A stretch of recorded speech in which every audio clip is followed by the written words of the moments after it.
Hello everyone, this is the educator Priyanka Thakur. I'm teaching you life sciences and welcome you all on our YouTube channel Gurmantra Shiksha Ka Granth. So today in this video I'm going to tell you in detail about brain, spinal cord, and we will be also knowing about the reflex actions. Stay tuned till the end because we are going to discuss about all these things in detail. Okay, let's start with our first part, which is about brain. So we know that there are different parts of brain, and anatomically brain consists of mainly three parts: forebrain, midbrain, and hindbrain. Forebrain also is also known as prosencephalon. I have given you this classification in the later section. Forebrain is also known as prosencephalon, and prosencephalon consists of the cerebrum and diencephalon. Diencephalon means thalamus, hypothalamus, and epithalamus. Okay, so epithalamus, hypothalamus, thalamus, and cerebrum together constitute the forebrain. It means prosencephalon. Forebrain, it is the largest part of the brain, and it includes our cerebrum and diencephalon. Okay, so next comes our midbrain. Midbrain, it includes tactum, it means corpora, quadrigemina, and tegmentum. Okay, tactum is our corpora, quadrigemina, and tegmentum. I'll let you know about corpora, quadrigemina also. And last one is our hindbrain, which consists of pons and medulla, cerebellum, and cerebellum. Hindbrain consists of cerebellum, pons, and medulla. Okay. So midbrain, pons, and medulla, they together constitute the brain stem. Cerebellum is not included in the brain stem. Let me first tell you about what about a cerebrum. Cerebrum, as you can see, it is the largest part of the brain, and cerebrum is actually divided into two halves, like right cerebral hemisphere and left cerebral hemisphere, and these two cerebral hemisphere are connected together by corpus callosum. Okay, so left hemisphere actually controls our right body portion, while left hemisphere controls our left body portion. Remember this thing, it's not like that left side is going to control the left body portion. No, left cerebral hemisphere will be controlling the right body portion, while the right one will be controlling the left body portion. So we are I think not only me but you are also seeing a kind of convolutions and like depressions in the cerebral hemisphere. The convolutions are called gyri, and the depressions are called sulci. And the deepest sulcus, when the sulcus is quite deep sulcus is called fissure. So that each hemisphere consists of a thin outer layer, and that thin outer layer is made up of gray matter, and that layer, which is consisting of gray matter, is called cerebral cortex. Cerebral cortex encloses a central core of white matter and the masses of gray matter that collectively constitute the basal nuclei. These basal nuclei are also known as basal ganglia, are located deep within the in the white matter also. It means gray matter is presented is present outside, and it is enclosing white matter, but also beneath the white matter, deep beneath the white matter, you will again see gray matter. You understand? Okay. Gray matter, what we know about gray matter? Actually, the gray matter, you are seeing the gray color here. Gray matter is formed by the densely packed neurons, cell bodies, and dendrites. No axon is there. And cell bodies consist of nichal granules, and those nichal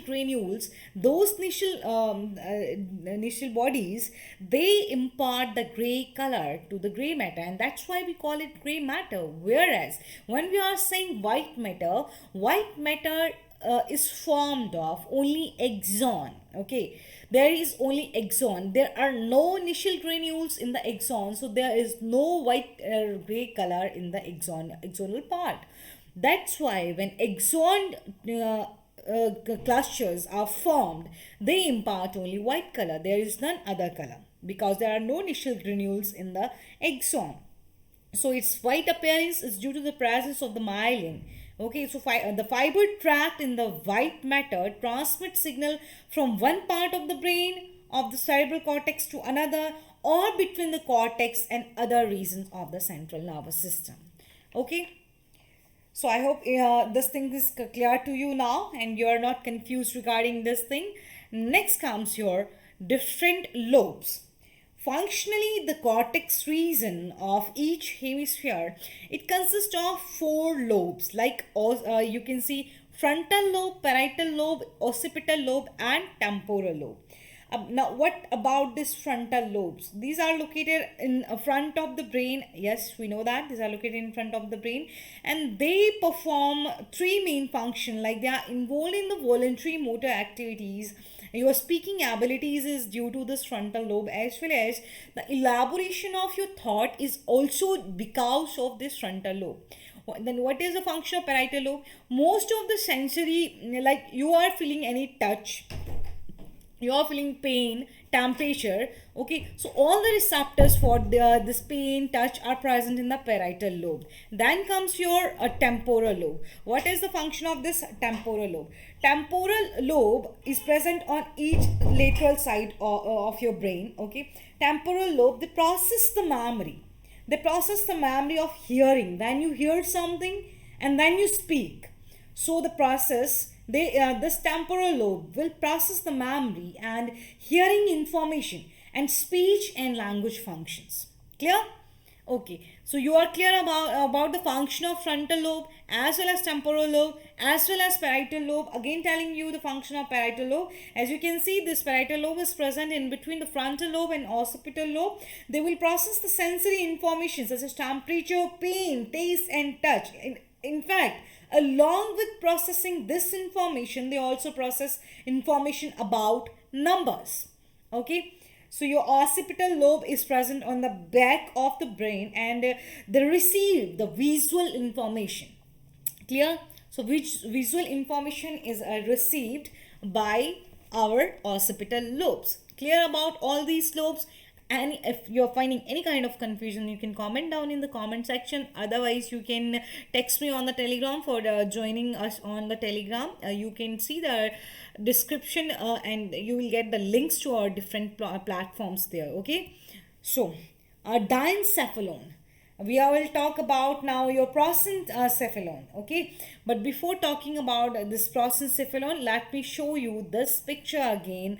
This is your frontal lobe, this is your parietal lobe, your occipital lobe and temporal lobe. Midbrain, pons, medulla together forms the brainstem. Cerebellum is not the part of brainstem.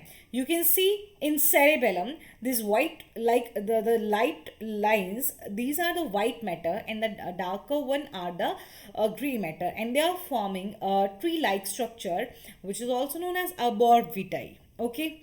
This is the singular gyrus, an important part. This singular gyrus is present just above your corpus callosum. Okay, this whole portion is limbic system. I will tell you about limbic system in the later part. I have told you what is basal ganglia, basal nuclei, basal ganglia. Basal ganglia are present in your your gray matter, your cortical region. I told you about the gray matter. I told you about where these basal ganglia will be present. Do you remember or not? Definitely you don't remember this thing. I told you that the masses of gray matter collectively constitute your basal ganglia, and that are present deep within the white matter. Okay, so I think this thing is now clear to you. And now let me tell you this classification. Okay, I told you about prosencephalon. It is forebrain. Cerebrum is known as telencephalon. I have already told you about the functioning of cerebellum, and here comes diencephalon. So prosencephalon, it means forebrain, constitute telencephalon and diencephalon. We have studied about cerebellum. Let me tell you about thalamus now. First of all, epithalamus. Epithalamus is not a nervous part. It is a non-nervous part which is fused with pia mater, which is your innermost meninges present outside the which is brain, but inside the skull. So pyometer it is fused, this epithalamus is fused with the pyometer to form the interior choroid plexus, and it secrete your cerebrospinal fluid. Epithalamus will be secreting cerebrospinal fluid. Then comes your thalamus. This thalamus is present between cerebral cortex and your midbrain, and it will direct the impulses from lower brain and even spinal cord to the appropriate part of cerebrum. So limited sensory awareness of pain, temperature, touch and pressure is also provided by thalamus along with your cerebrum. Like you remember the cerebrum parietal part have the sensory awareness of pain, temperature, touch and pressure, but along with that limited sensory awareness will also be provided by the thalamus. Then comes the hypothalamus. Hypothalamus is present just below the thalamus, and it is the integrating center for many important homeostatic functioning, and it also establishes the link between your autonomous nervous system and the endocrine system. See, you know that all the what are the function of hypothalamus. When you're feeling hungry, when you're feeling thirsty, okay, your food intake, your thirst, your body temperature, your urine output, the hormones which are produced by the pituitary, your emotional behavior, okay, your sleeping and wakefulness, your sleeping and wake up cycle, all are under the control of this, all are under the control of this hypothalamus. So now you know that the function of cerebrum, the function of epithalamus, hypothalamus and thalamus. So we completed our prosencephalon. So now I'll be moving to mesencephalon or midbrain. Okay, so mesencephalon, midbrain. Midbrain is not a very big portion of the brain. It is a small portion, and this portion is covered by the cerebrum. So when we talk about midbrain, midbrain consists of longitudinal bands of nervous tissue which are known as crura cerebri. But these crura cerebri are present on the dorsal side, on ventral side, and on dorsally it consists of swellings called corpora quadrigemina. Okay, so four optic lobes are collectively corpora bigemina. The small swellings are called corpora bigemina on either side. The four lobes are collectively called corpora quadrigemina. Like superior colliculi will be having the optical activity, and smaller posterior colliculi will be related to the auditory. So these two are collectively known as tactum. Okay, so corpora quadrigemina is also known as tactum. ठीक है, I mean, you get it. If you don't get it, I will you can comment down in the comment section. I will be elaborating this thing to you again. You don't need to worry about. Be positive while you are studying anything. If you fail to understand my words, you can comment down. I'll be explaining that thing to you in the comment section as well. Okay, I want your dedication, and I also want to be dedicated towards you. Okay, next come our hindbrain, which is rhombencephalon, and it includes metencephalon and myencephalon. Metencephalon further consists of pons and cerebellum, while myelencephalon consists of medulla oblongata. Okay, so rhombencephalon. Let's talk about rhombencephalon. First of all, we will talk about metencephalon. In metencephalon, we will first be talking about pons. So pons is superior to medulla and anterior to cerebellum. Okay, it is present on the anterior of the cerebellum. It serves as the bridge between midbrain and medulla oblongata. Okay, it contains the nuclei and fiber of nerves that serve eye muscles, and they also control facial strength. Then comes your your cerebellum. So cerebellum, after cerebrum, it is the second largest part of the brain, and it is attached to the back of upper portion of the brainstem. Like cerebellum, you will see cerebellar hemisphere. Like cerebrum hemisphere, you will see cerebellar hemisphere, and the constricted area in the cerebellar is vermis. Each cerebral hemisphere consists of lobes, and it also consists of white matter and gray matter, and that white matter is enclosed by gray matter, and white matter resemble branches of tree which are known as arbor vitae. So our body posture, our muscle tone, and our voluntary muscular activities and balance of the body is under the control of cerebellum. It may have a role in cognition and language processing as well. So last one is the medulla oblongata. Medulla oblongata is the lowest part of the brainstem, and it is interconnected with the cervical spinal cord. It regulate the heartbeat, blood vessel diameter, normal breathing rhythm. Okay, so it also controls your reflexes for vomiting, swallowing, sneezing, coughing, your hiccuping. All these are the functions of medulla oblongata. So whole brain and its parts and the function of all those parts are clear to you now. If you don't know about ventricles, if you don't know about cerebrospinal fluid, if you don't know about blood brain barrier, for that you need to watch the previous video. Okay, so next come our limbic system. I'll be showing you. This is amygdala. See, amygdala. Okay, and then is your cingulate gyrus, which is covering your corpus callosum, your hippocampus. They are mainly forming the limbic system. So what exactly is limbic system? See, limbic system is a term which is given to those structure in human brain which are controlling our emotions, motivations, and emotional associations with memory. Limbic is a Latin word which means water. So the part of cerebral cortex that forms a rim means limbus around the corpus callosum on the medial face of cerebral hemisphere is limbic system.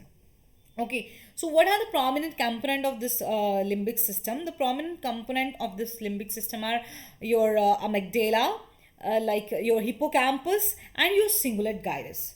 See, the major prominent is cingulate gyrus, and then your hippocampus, and then your amygdala. There is not any universal rule that there is no universal agreement on this total list of the structure which will comprise the limbic system. But along with the hypothalamus, this limbic system is involved in, like it will regulate the sexual behavior, the emotions like what kind of emotions: excitement, pleasure, anger, fear. Okay, long-term memory and motivation. Both limbic system and hypothalamus control this thing.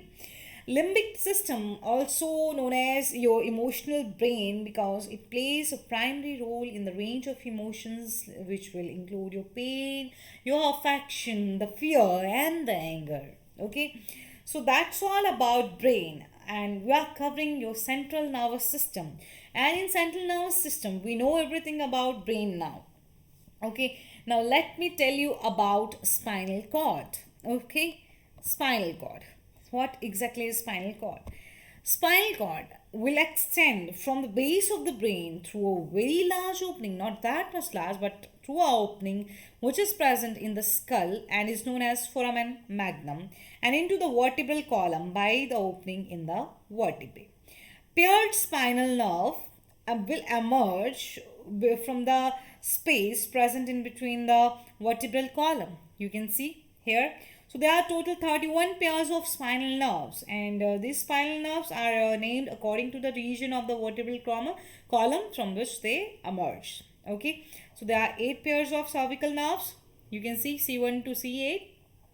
Okay, and then there are 12 thoracic nerves, and then there are 5 lumbar nerves. There are 5 sacral nerves and 1 coccygeal nerve. If they are cervical nerves, they will be named or numbered from C1 to C8. If they are thoracic, T1 to T12, lumbar L1 to L5, sacral S1 to S5, coccygeal is only one nerve. There is only one nerve known as CO1, because cervical, already C1 to C8 are cervical nerves, and coccygeal nerve is CO1. All these spinal nerves are mixed nerves which are composed of sensory and motor fibers. So all these nerves are composed of sensory and your motor fiber. So there is difference between a nerve and nerve fiber. Do not get confused with nerve and your nerve fiber. When you say nerve fiber, it is the axon of a neuron. And when the bundle of many such fibers come together, I mean, nerve fiber is the axon part of the neuron. And when many axons come together, they will form a nerve. So, nerve fiber does not contain a complete nerve cell. It means nerve fiber is only the axon, it is not the complete neuron. Hence, nerve is an enclosed bundle of axon like nerve fiber, and it is mainly found, the nerve are mainly found in the peripheral nervous system. In central nervous system, we do not call the nerve word. We do not say the nerve word for the bundle of axon. Rather, we use the term tract. Now you know what is nerve. It is the bundle of axon in the peripheral nervous system. What is tract? It is a bundle of axon in the central nervous system. You understand? Okay. Now let's check out the cross section. Cross section of spinal cord. You will be able to see this is your your central canal. There will be gray matter and white matter, but unlike and there is a H, you can see the H-shaped structure formed by the gray matter. Can you see or not? Yes. But in contrast to the brain, where the gray matter forms the outer region, capping an inner white core, the gray matter in the spinal cord forms an inner butterfly-shaped region surrounded by the outer white matter. You can see it here. The gray matter on each side of spinal cord will be having some kind of horns. I will be telling you this thing in the later section. But let me tell you one thing first. There is connective tissue layers of spine which surrounds the spinal nerves. So, many nerve fibers will form a fascicle, and then these fascicle will form a nerve. So that connective tissue sheath that will surround the nerve is called epineurium. Connective tissue sheath that will cover a fascicle is called perineurium, and the connective tissue sheath that will cover the nerve fiber itself is known as endoneurium. And you know that the Schwann cells produce a myelin sheath in peripheral nervous system, and central nervous system neurons myelin sheath will be formed by ependymal cells. If you don't know about it, you should watch the previous lecture. You will come to know about it also. Okay. So I was telling you about different horns. Okay. So you can see dorsal horn. The posterior one is called dorsal horn. Anterior one is called ventral horn. I'm telling you about the horns of gray matter, and this on the lateral side is known as lateral gray horn. Right. So gray matter on each side of the spinal cord is subdivided into dorsal means posterior horn, a ventral means anterior horn, and lateral horn. Dorsal horn will contain, you know that gray matter is formed by cell bodies and your dendrites, and they have initial granules which impart gray colors. There is no axon in this portion. It will be forming only gray matter. Okay. So gray matter on its dorsal horn, it will consist of sensory neurons. Like they have interneurons, association or neurons on which afferent neurons terminate. Okay. So and the ventral horn contain the cell bodies of efferent neuron that supply to skeletal muscles, while your lateral horns will contain cell bodies of autonomic motor neurons that will regulate the activity of cardiac muscles, your smooth muscles, and your glands. So it means on the dorsal side of gray matter, on the dorsal horn of gray matter, there are cell bodies of interneuron, and that will transmit signal to the efferent neuron, while on the other hand, in your gray matter, anterior gray matter, in your ventral horn, there are cell bodies which are actually which are the cell bodies of your motor neuron, and they will transmit the signal to your skeletal muscles, while lateral gray horn have the cell bodies that will transmit the information to the axon, which will further transmit the information on the cardiac muscles on your autonomous nervous system. Okay, so this gray matter also divide the white matter in posterior white column, anterior white column, and lateral white column. So the white matter, like the gray matter, is also grouped into different regions.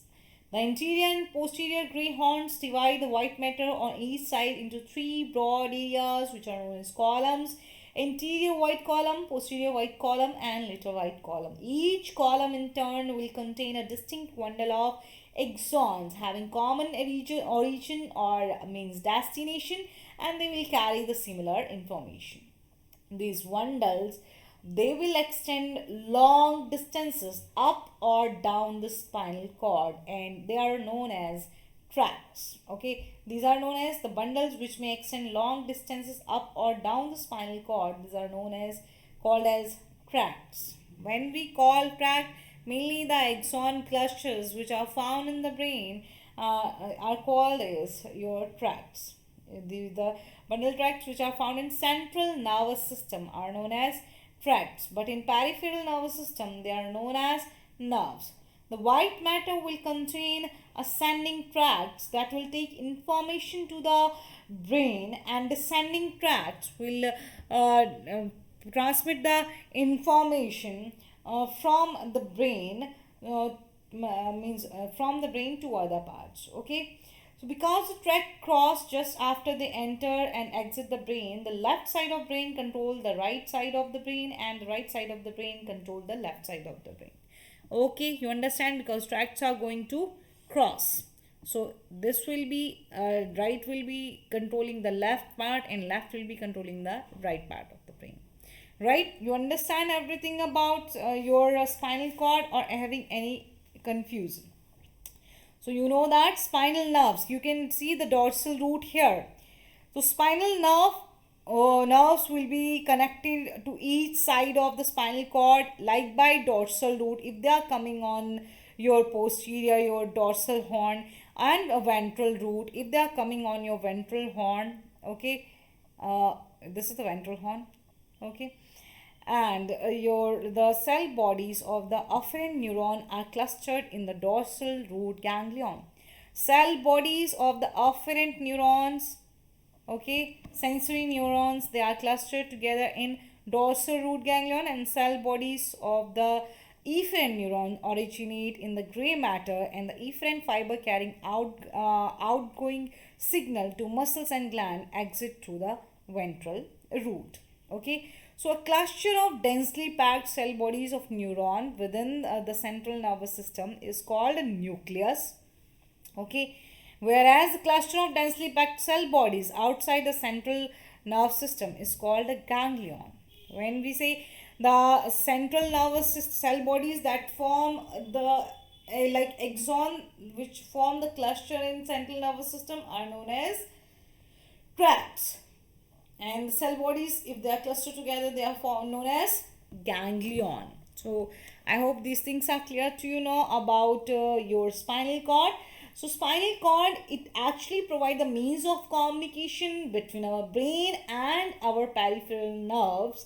So whenever someone touch our hand, feet, or and there are any kind of stimuli, so sensory receptor will generate a nerve impulse, and that nerve impulse will then pass through your sensory fiber to your spinal cord, and then the ascending tract, and through ascending tract it will be passed to the brain.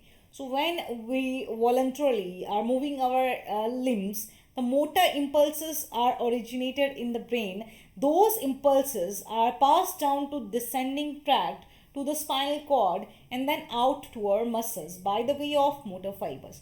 So that's how spinal cord, if spinal cord is like damaged, it is severed, we will suffer a loss of sensation, and loss of voluntary control is what we call paralysis. If the injury occurs in our thoracic region, our lower body parts will be paralyzed, and the condition is known as paraplegia.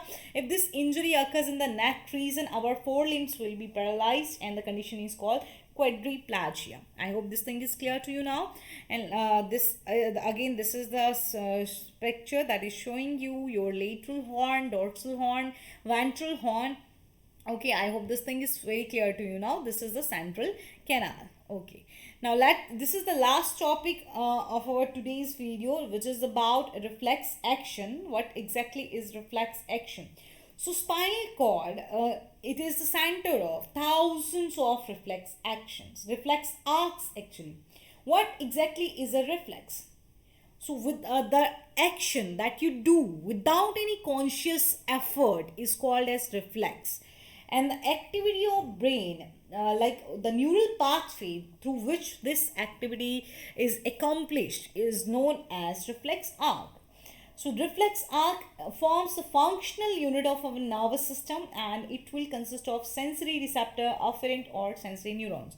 Whenever you are hit by something, your sensory neurons sense this, and then this information is transmitted to the dorsal root ganglion, and then it is passed to your dorsal horn, where through intersensory neuron your brain processes, your spinal cord or brain processes this information, and then after making a definite response, it passes the information to the efferent neuron, and from efferent neuron this information is brought to the effector organ. Not exactly interneurons are involved in this. Not exactly interneurons are involved in this. Interneurons are not exactly involved in this. Okay, are they involved? Primary afferent neurons stimulate inhibitory interneuron. Are interneurons are involved in reflex actions? Tell me, are they involved in the reflex actions? See, the sensory receptor responds to the stimulus. In response to the stimulus, the receptor will produce action potential that will relay the signal by afferent or sensory neuron to integrating center for processing. Gray matter act as integrating center. When integration takes place in the gray matter of spinal cord, it is known as spinal reflex. If integration occur in the gray matter of your brain, it is known as cranial reflex. If a number of stimulus synapses come together, then this is known as polysynaptic reflex. If a single synapse comes in the central nervous system, it is known as monosynaptic reflex. Integrating center process all the information that is available to it from the receptor, and then make a decision about the appropriate response. Then instruction from this integrating center are transmitted via efferent or motor neuron to the effector organ. Okay, it may be the effector organ may be a muscle or a gland that will carry out the desired response. If effector is a skeletal muscle, reflex is called somatic reflex. If it is a cardiac muscle or a gland, the reflex is known as autonomic or visceral reflex. So not exactly interneurons are involved in this, like in this particular what in your reflex action. Okay, they are not directly that much involved. Okay, so that's all for today. If you are finding any kind of problem, you can comment down in the comment section. Like if you have any kind of confusion, I feel like you may get confused with some words, with some like some other things, other concepts, so you can comment down. I will definitely be telling you a right thing. Okay, so don't worry. But if you want to prepare for CSIR net, you can join an academy. Here is a detail of paid classes on your screens. You can get 10% off from this by using the referral code Neha, which is the referral code of Neha Tanisha ma'am. Go there and follow her on an academy. She will be mentoring you for your preparation. And do not forget to subscribe to our channel. And if you find any kind of problem, I told you to comment down, and definitely press the bell icon to get the notification. That's all for today. Thank you.